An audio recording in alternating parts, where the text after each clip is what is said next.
He is a political analyst and host of the podcast, The Beirut Banyan. Hi there, sir. It's a pleasure seeing you.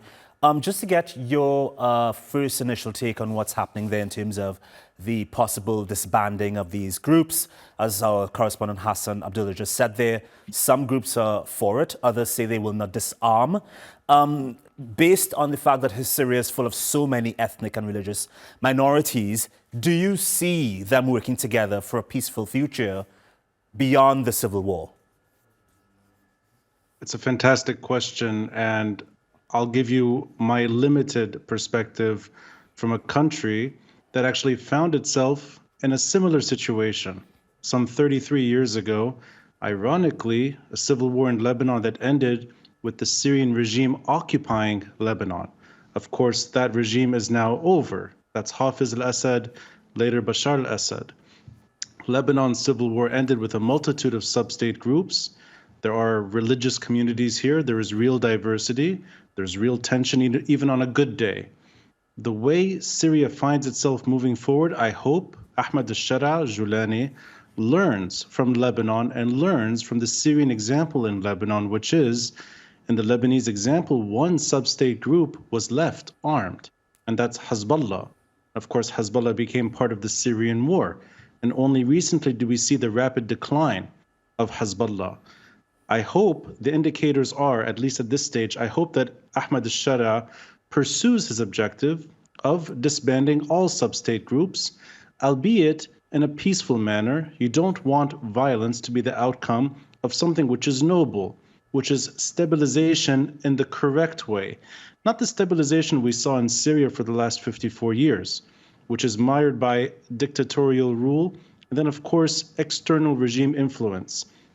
And we saw that markedly for at least the last 15 years, for most of Syria's war, with Iranian tutelage in Syria, and now that's over.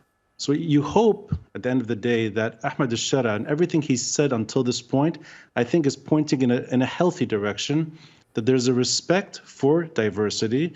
There's a respect also for communities and how they express themselves. And we've seen tests of this already. Actually, it was just last night. A Christmas tree burning in Homs. The perpetrators are found, they were detained.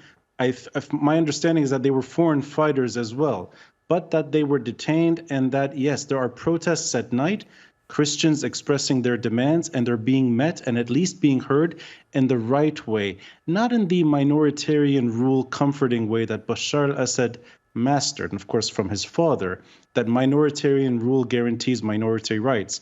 We saw how Syria ended up with 54 years of that type of regime. So far, I think all indicators are that things are moving in a better direction. But of course, this is premature, especially since Bashar al-Assad only left Syria a few weeks ago, and Ahmed al-Sharaa just assumed this type of authority in Syria. Interesting. The word assumed there. It might mean a lot coming in the following weeks and months. Let's move on to the YPG, PKK terrorist organizations. This group is obviously a problem, but with Syria's opposition groups seemingly united, do you see a quick end to any bad actors across the country? I don't see a quick end. What I do see, though, is that by and large, the threat for a return to what happened to Syria is over, meaning the type of Syria that emerged in especially the last few years, where it was a complete subjugation under Iran's terms, and of course with Russian support from the air. That threat is over.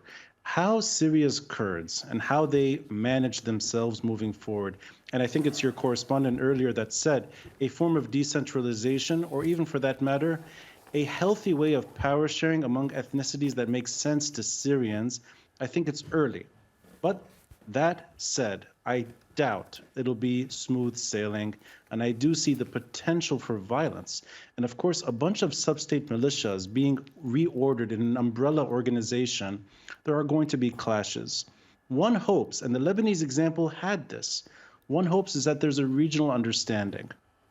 This is how Lebanon found itself at the end of the civil war.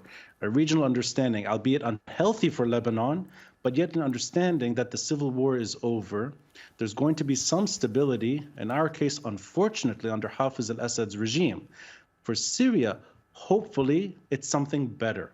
And I doubt from everything I've seen, I doubt Ahmed al-Sharaa has any appetite to repeat Bashar al-Assad or Hafiz al-Assad's mistakes. I don't see him doing it. Interesting analysis. Thank you so much, Ronnie Chatah there. Appreciate your time. Pleasure.